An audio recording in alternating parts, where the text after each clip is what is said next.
નમસ્કાર વિદ્યાર્થી મિત્રો, ધોરણ 11 સાયન્સના ભૌતિક વિજ્ઞાનના છેલ્લા લેક્ચરમાં આપણે સરેરાશ વેગ અને તત્કાલીન વેગનું સદિશ છે એની વિશે વાત કરી છે. હવે જો પાઠ છે એનું નામ છે સમતલમાં ગતિ. પાઠનું નામ છે સમતલમાં ગતિ. તો પહેલા તો કોઈ પણ વસ્તુને સમતલમાં શેના વડે દર્શાવવામાં આવે છે એની વિશે વાત કરી કે સમતલમાં કોઈ રાશિને દર્શાવવા માટે આપણે સદિશની જરૂર પડે, કારણ કે સમતલમાં x અને y બે હોય. બરોબર? જો સુરેખ પથ ઉપર હોય કાં તો તમે આગળ જતા હો કાં તો પાછળ જતા હો, પણ સમતલમાં તમારી પાસે ચાર ઓપ્શન થાય. તમે પહેલા ચરણમાં જઈ શકો, બીજા ચરણમાં, ત્રીજા ચરણમાં, ચોથા ચરણમાં. એટલે તમારે સદિશ સ્વરૂપે દર્શાવવું જોઈએ.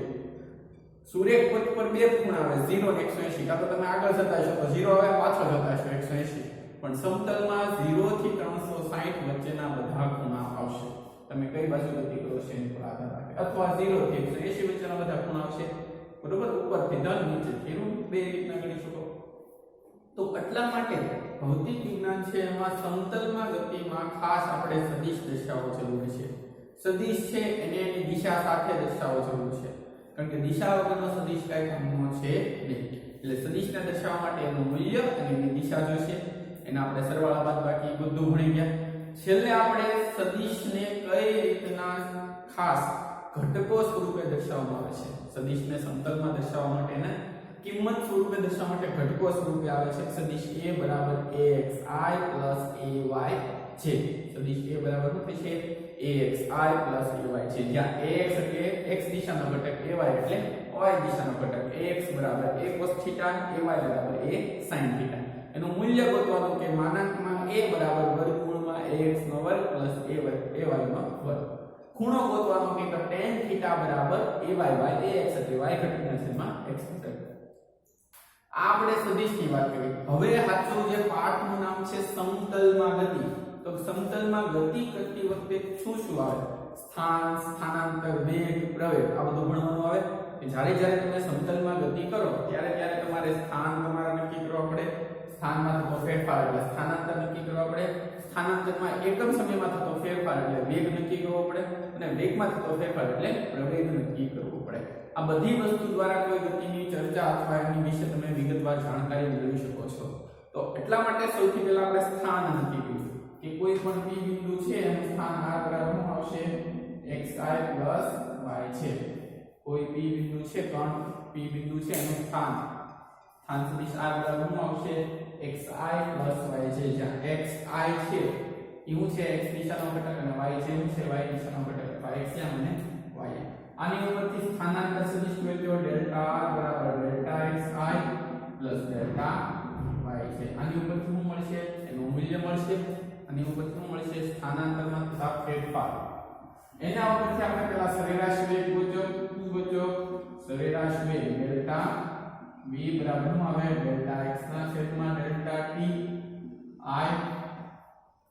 અને ડેલ્ટા y ના છેદમાં ડેલ્ટા t છે. શું આવશે? ડેલ્ટા x ના છેદમાં ડેલ્ટા t i અને ડેલ્ટા y ના છેદમાં સરેરાશ વેગ ખાલી સરેરાશ વેગ v બરાબર શું આવશે? ડેલ્ટા x ના છેદમાં ડેલ્ટા t i અને ડેલ્ટા y ના છેદમાં સરેરાશ વેગ v બરાબર vxi vy છે. એટલું આપણે છેલ્લે શીખ્યા હતા સરેરાશ વેગ માટે. બરોબર? હવે જો આપણે તત્કાલીન વેગમાં ફેરવવું હોય, એમાં ફેરવવું હોય તત્કાલીન વેગમાં ફેરવવું હોય તો v બરાબર શું થશે? આ સરેરાશ વેગ છે. બરોબર? તત્કાલીન વેગમાં ફેરવવું હોય તો આને શું કરવાનું? વિકલન કરવું પડશે. એટલે limit delta t tends to 0 delta r ના છેદમાં ડેલ્ટા t. એટલે v બરાબર શું આવે? Limit delta t tends to 0 delta xi ના છેદમાં delta t plus delta y ના છેદમાં ડેલ્ટા t છે. એટલે v બરાબર શું થઈ જશે? dx/dt i અને dy/dt છે. એટલે v બરાબર શું થશે? dxi dy છે. આવું થાય. શું થાય? dxi dy છે. આની ઉપરથી જો વેગનું મૂલ્ય લઈએ તો v બરાબર વર્ગમૂળમાં vx નો વર્ગ પ્લસ vy નો વર્ગ, અને ખૂણો કે તો tan θ બરાબર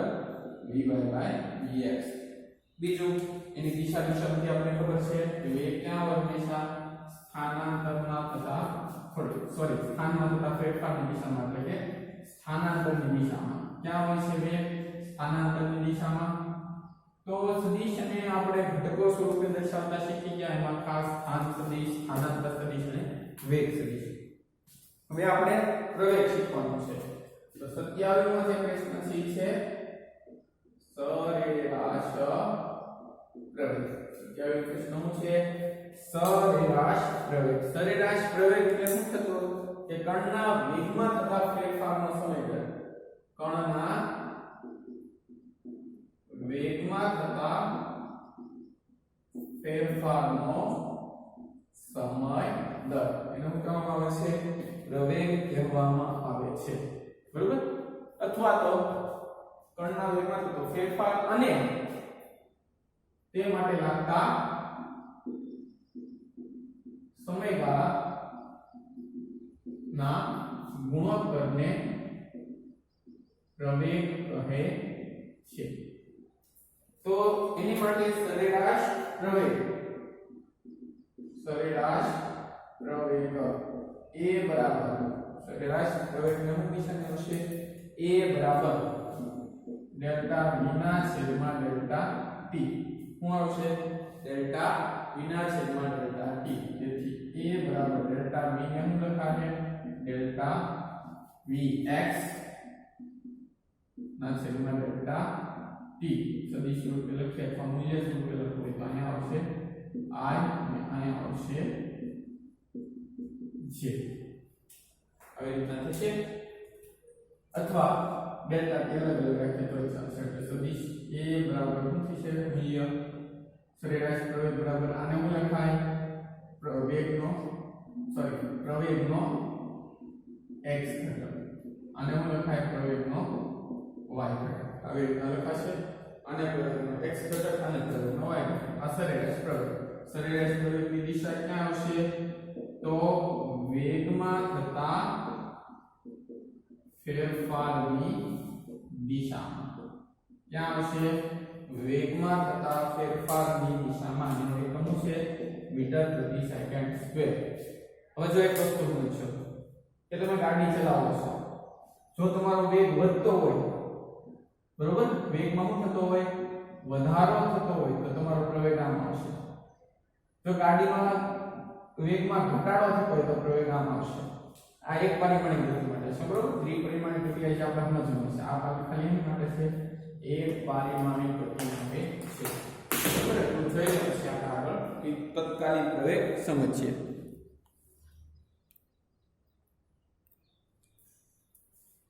ચાલો તો આ વાત થઈ સરેરાશ પ્રવેગની કણના વેગમાં થતા ફેરફાર અને તે માટે લાગતા સમયગાળાના ગુણોત્તરને પ્રવેગ કહે છે સરેરાશ પ્રવેગ a બરોબર એવરેજ બરાબર ડેલ્ટા v ના છેદમાં ડેલ્ટા t ડેલ્ટા v જે હું લખાય ડેલ્ટા vx ના છેદમાં ડેલ્ટા t આ આવી જશે પછી delta v by delta t ને હું લખાય a એટલે દિશા વેગમાં થતા ફેરફારની દિશામાં હોય છે એ દિશા ક્યાં હોય વેગમાં થતા ફેરફારની દિશામાં ચાલો હવે તાક્ષણિક પ્રવેગ સમજવાનું છે હવે પછીનો પ્રશ્ન શું છે તાક્ષણિક પ્રવેગ અથવા તત્કાલીન પ્રવેગ તો તત્કાલીન પ્રવેગ એટલે શું થાય કે સરેરાશ પ્રવેગ માટે જે આપણે સમયગાળો આપીએ છીએ એને શૂન્યવત કરતા સમયગાળાને કેવો કરતા શૂન્યવત એટલે નાનો કરતા જેમ જેમ આપણે સમયગાળો નાનો કરતા જઈશું તેમ તેમ આપણે પ્રવેગનું ચોક્કસ મૂલ્ય મળતું જશે એ જે મૂલ્ય મળે એને શું કહેવામાં આવે છે તત્કાલીન પ્રવેગ કહેવામાં આવે છે ખાસ ધ્યાન રાખજો કે જેમ જેમ આપણે વેગમાં ફેરફાર છે એને સમય ઓછો આપીએ એટલે કે પ્રવેગને સમય ઓછો આપે ડેલ્ટા t → 0 લે તો તમને શું મળશે તત્કાલીન પ્રવેગ મળે તો એની માટે પહેલા તો શું કરવું પડશે 28મો પ્રશ્ન છે સરેરાશ પ્રવેગ એ સદિશ બરાબર શું આવશે ડેલ્ટા v ના છેદમાં ડેલ્ટા t આવી રીતના આવશે સરેરાશ પ્રવેગ બરાબર શું આવશે ડેલ્ટા v ના છેદમાં ડેલ્ટા t હવે ઉપરના સમીકરણમાં તત્કાલીન પ્રવેગ શોધવા માટે આપણે શું લેવું પડે લિમિટ લેવી પડશે શું લેવી પડશે લિમિટ એટલે a સદિશ a બરાબર limit delta t → 0 delta v ના છેદમાં ડેલ્ટા t હવે જો ડાયરેક્ટ તમારે લખવું હોય તો ડાયરેક્ટ લખી શકો અને ભાગ સ્વરૂપે લખવું હોય તો ભાગ સ્વરૂપે લખી શકો તો delta v by delta t છે એનો લખાય dv બાય dt લખાશે એટલે કે વેગનું સમયની સાપેક્ષે વિકલન કરતા આપણને શું મળશે પ્રવેગ મળશે હવે જો તમારે આપણે એને આગળ જે ઘટકો સ્વરૂપે લખવું હોય તો પરંતુ આપણે ખબર છે સદિશ v બરાબર શું આવશે vxi vy છે તેથી સદિશ a બરાબર d by dt vxi vy છે આવી રીતના થશે હવે d બાય dt અંદર ગુણતા એટલે સદિશ a બરાબર શું આવશે dvx બાય dt i અને dvy બાય dt છે આવી રીતના થશે dvx બાય dt i અને dvy બાય dt જે એટલે સદિશ a બરાબર આને શું કહેવાય એનો y ઘટક અને આને શું કહેવાય એનો j ઘટક કહેવાય છે સોરી આને એનો x ઘટક આને એનો y ઘટક કહેવાય છે એટલે આ આપણો પરિણામ પ્રવેગ મેળવો ax I એવા છે તો પરિણામી સદિશનું મૂલ્ય છે તો માનાંકમાં a બરાબર વર્ગમૂળમાં ax નો વર્ગ પ્લસ ay નો વર્ગ દિશા કે તો tan theta ay by ax એટલે થીટા બરાબર શું આવશે tan inverse ay by ax અને એની દિશા ક્યાં હોય તો વેગમાં થતા ફેરફારની દિશામાં હોય ક્યાં હોય વેગમાં થતા ફેરફારની દિશામાં હોય બરોબર એટલું જોઈ લો પછી આપણે આગળ સમજીએ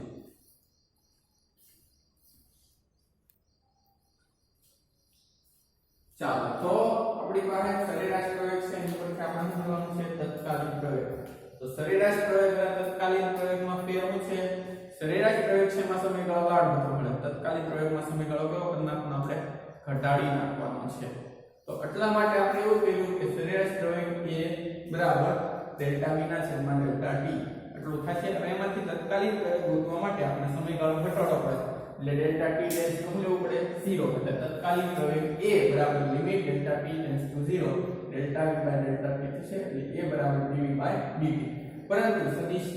v બરાબર શું છે આ એનું વેગનું સ્વરૂપ છે કે વેગને સમયની સાપેક્ષે વિકલન કરો એટલે આપણને શું આપશે પ્રવેગ આપે પણ એને જો આગળ વધારવું હોય તો વેગના ઘટકો સ્વરૂપે પ્રવેગને લખવા હોય તો vxi vy જે લખાય તો d by dt આમનો v ની જગ્યાએ હું લખ્યું vxi vy જે તો વિકલન કરતા આગળ કૌંસ છોડતા એટલે dvx by dt અને dvy by dt છે આવી રીતના થશે આ એનો x ઘટક કહેવાય એટલે ax લખ્યું આ એનો y ઘટક કહેવાય એટલે ay લખ્યું એટલે આ એનો ઘટકો સ્વરૂપે છે આ વેગ સ્વરૂપે છે અને આ એના ઘટકો સ્વરૂપે છે ax ઘટક ay ઘટક પણ તો મૂલ્ય સદિશ a બરાબર ax નો વર્ગ પ્લસ ay નો વર્ગ થાય એટલે દિશા tan થીટા બરાબર ay બાય ax એટલે થીટા બરાબર tan inverse ay by ax થાય એટલે દિશામાં વેગમાં થતા ફેરફારની દિશામાં હોય બરોબર અથવા ક્યાં હોય ને વેગમાં થતા ફેરફારની દિશામાં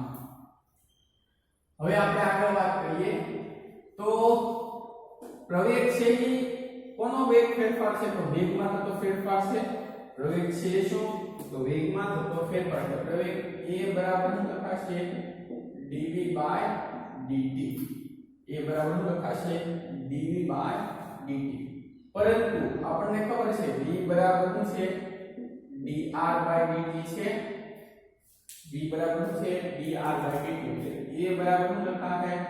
d બાય dt ની જગ્યાએ dr બાય dt તેથી a બરાબર શું લખાશે d2r બાય dt2 આને શું બચાય સ્થાન સદિશનું સમયની સાપેક્ષે દ્વિતીય વિકલન કેવું વિકલન દ્વિતીય વિકલન બે વાર વિકલન ખાસ યાદ રાખજો જો સિમ્પલ વસ્તુ છે r આપ્યું હોય એમાંથી b ગોતવાનું છે તો એક વિકલન કરવાનું અને એમાંથી a ગોતવાનું છે તો હજી એક વિકલન કરવાનું બરોબર પણ જો અહીંથી ડાયરેક્ટ આવે તો કેટલા વિકલન કરવાના બે વિકલન કરવાના આ યાદ રાખજો બરોબર કે સ્થાન સદિશ ઉપરથી એના ઉપરથી સ્થાન સદિશ ઉપરથી વેગ ગોતવા માટે એક વિકલન થાય પ્રવેગ ગોતવા માટે બીજું વિકલન થાય એટલે જો આ ક્રમમાં આપણે આમાંથી આમાં જાય તો એક વિકલન આમાંથી આમાં જાય તો એક વિકલન જો અહીંથી આમાં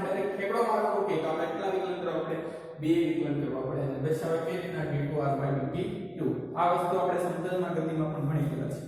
બરોબર ચાલો જોઈ લો ચાલો હવે આપણે જે સમજવાનું છે કે ધારો કે કોઈ પદાર્થ છે પ્રવેગ સમજવાનું છે કે ઈ x y અક્ષ માં ગતિ કરે છે આવી રીતે બરોબર આવી રીતે ગતિ કરે છે હવે આ ચાર આલેખ દોરવાના છે કે ચારે ચાર આલેખ પહેલા હું ગતિ પથ રખાતો આવું બરોબર એના આકારમાં કઈ ફેરફાર થવાનો જોઈએ તો તમને વધારે ખબર પડશે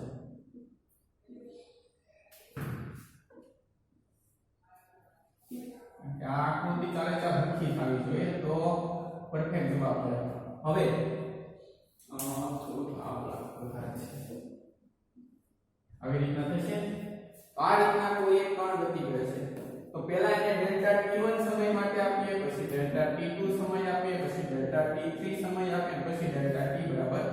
0 કરી નાખીએ એટલે કે ડેલ્ટા t ટેન્ડ્સ ટુ 0 આપણી ભાષામાં ડેલ્ટા t ટેન્ડ્સ ટુ કરીએ છીએ 0 સમય ઘટાડતો જાય તો પહેલા કણ અહીંયા p ઉપર છે બધામાં શરૂઆત ક્યાંથી કરે છે p ઉપરથી કરે છે શરૂઆત ક્યાંથી થાય છે p ઉપરથી તેનો સ્થાન સોરી વેગ આમ આવશે v1 આનો વેગ આમ આવશે v1 આનો વેગ આમ આવશે v1 તો બધાના વેગ સરખા જ છે v1 સ્પર્શકની દિશામાં હોય હવે ધારો કે અહીંયા વધારે સમય પર અહીંયા p2 લગી પોકે આમાં p3 લગી પોકે સોરી અહીંયા p છે તો p1 જ લઈએ એટલે પૂરે અહીંયા p2 લગી પોકે છે અહીંયા p3 લગી પોકે છે અહીંયા તો પછી આગળ લખશું તો સમય નથી મળતો એટલે તો અહીંયાનો વેગ ક્યાં આવશે ખાસ ધ્યાન રાખજો અહીંયાનો વેગ ક્યાં આવશે આમ આવશે ઉપર એના સ્પર્શકની દિશામાં ક્યાં આવશે સ્પર્શકની દિશામાં b હવે આ બેને જોડો એટલે આ v1 થશે આ v2 થશે એટલે આ ડેલ્ટા v થશે વેગમાં તો ફેરફાર આમ થશે ડેલ્ટા v તો તમારો જે ડેલ્ટા v છે એ તમારો શું દર્શાવે પ્રવેગ દર્શાવે એટલે આમ થશે પ્રવેગ a સમજાયું કીધું આ v1 આ v2 એને જોડી દો ડેલ્ટા v થાય ત્રિકોણની રીતે એવી રીતના અહીંયા v2 ક્યાં મળશે ઈ ખાસ તમને આવું છે ખબર એના સ્પર્શકની દિશામાં આવી રીતના મળશે ક્યાં મળશે એના સ્પર્શકની દિશામાં આવી રીતના મળશે તો આ આપણું v1 આપણું v2 તો પછી મળશે અહીંથી આ ડેલ્ટા v મળશે એટલે અહીંયા આપણો સ્પર્શક આવી રીતના મળશે ડેલ્ટા v એટલે આ પ્રવેગ થશે પ્રવેગની દિશા બરોબર સમજાય ને હું કહું એવી રીતના આમાં વિચાર કર્યો આનો સ્પર્શક આમ આવશે તો એમાં આ આપણું v1 આપણું v1 આપણું v2 એટલે ડેલ્ટા v આમ મળે છે એટલે આનો પ્રવેગ આમ આવશે બરોબર હવે આ તો ડાયરેક્ટ કોમન છે એટલે આનો પ્રવેગ તો ડાયરેક્ટ લંબ લઈ લેવાનો એક જ બિંદુ છે ક્યાં લઈ લેવાનો લંબ લેવાનો તો આવી રીતના તમારા વેગમાં ફેરફાર થાય અને અનુરૂપ પ્રવેગમાં ફેરફાર થાય આમાં સમય સૌથી વધારે આપેલો છે આમાં સમય n થી ઓછો છે આમાં n થી ઓછો આમાં 0 સમય છે તો આ રીતના તમે વેગમાં ફેરફાર કરીને તમારો પ્રવેગ મેળવી શકો આ સરેરાશ પ્રવેગ મળે આ સરેરાશ પ્રવેગ આ સરેરાશ પ્રવેગ આ પણ શું મળશે તત્કાલીન પ્રવેગ એટલે જેમ જેમ તમારો વેગ વધતો જશે તેમ તેમ તમારા વેગના ફેરફારને અનુરૂપ તમારો શું મળશે પ્રવેગ હવે કેવું થતું દ્વિપરિમાણ હોય કેવું હોય દ્વિપરિમાણ હોય એમાં ઓપ્શન બે જ આવતા કાં તો θ 0 છે કાં તો θ 180 છે કોની માટે a માટે કાં તો θ 0 હશે કાં તો θ 180 જો 0 હોય તો વેગ વધે અને 180 હોય તો વેગ ઘટે આપણી ભાષામાં બે સમાન દિશામાં હોય તો વેગ વધે અને વિરુદ્ધ દિશામાં હોય તો વેગ ઘટે વેગ અને પ્રવેગ બરોબર પણ જે સોરી દ્વિપરિમાણની એક પરિમાણ છે સુરેખ પર પદ્ધતિ હવે જે દ્વિપરિમાણ છે એમાં ખૂણો તમારો θ થી 180 વચ્ચેનો ગમે એવો હોઈ શકે ખૂણો તમારો કેટલો હોઈ શકે θ થી 180 વચ્ચેનો કોઈ પણ હોઈ શકે મૂળામાં કેવું થતું કાં તો આગળ જઈએ કે કાં પાછળ જઈએ એટલે ટૂંકમાં બે આગળ જઈ શકે બે પાછળ જઈ શકે એક આગળ એક પાછળ અને બે સોરી આ ઊંધો આગળ અને આ ચાર ઓપ્શન દાવ એક પરિમાણમાં સીધા રસ્તા ઉપર ગતિ કરતા હોય બે જણા સીધા રસ્તા ઉપર ગતિ કરતા હોય તો કા બે આગળ જઈ શકે કા બે પાછળ જઈ શકે એક આગળ બીજો પાછળ બીજો આગળ પહેલો પાછળ આ ચાર ઓપ્શન છે પણ જો આવી રીતના ચાર રસ્તા હોય તો તમે અહીંથી આમ બધી દિશામાં જઈ શકો આ બધી દિશામાં જઈ શકો ને એટલા માટે ઉલામાં કાં તો 0 આવતું કાં તો 180 આવતું કે કાં તો વેગ વધે કાં તો વેગ ઘટે પણ આમાં બધા ઓપ્શન આવશે તો એ પ્રમાણે વેગમાં વધારો અને ઘટાડો થશે તો એની પછીનો જે હાયર ઓર્ડર થિંકિંગ સ્કિલ પ્રશ્ન છે એ આપણે કાલે લઈશું બરોબર એ આમાં જરૂરી છે તમારા વેગમાં કઈ રીતના ફેરફાર કરી શકે એ આપણે અગાઉ કરાવી દીધેલું છે પણ એમાં થોડુંક મેં કરાવ્યું તો બહુ ડીપમાં કર્યું નહોતું બરોબર તો આજે આપણે એટલું રાખીએ